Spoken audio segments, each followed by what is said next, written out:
разметку сделали, считается дорога отремонтирована. Ямы эти не в счет.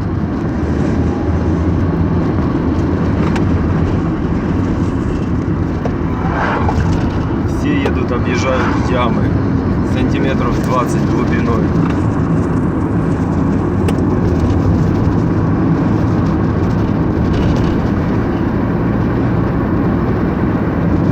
Денег хватило только на краску, остальное все было украдено.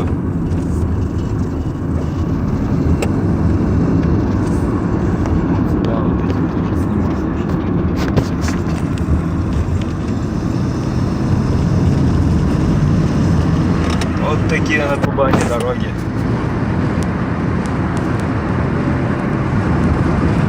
А тут асфальт уже положили местами.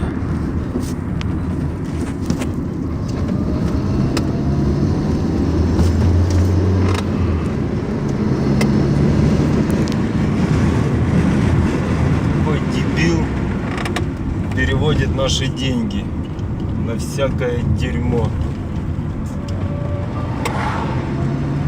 Деньги налогоплательщиков. Как вот делали дорогу, латку положили здесь кусок, а вот здесь вот осталось все убитое. На второй передаче проехать тут сложно.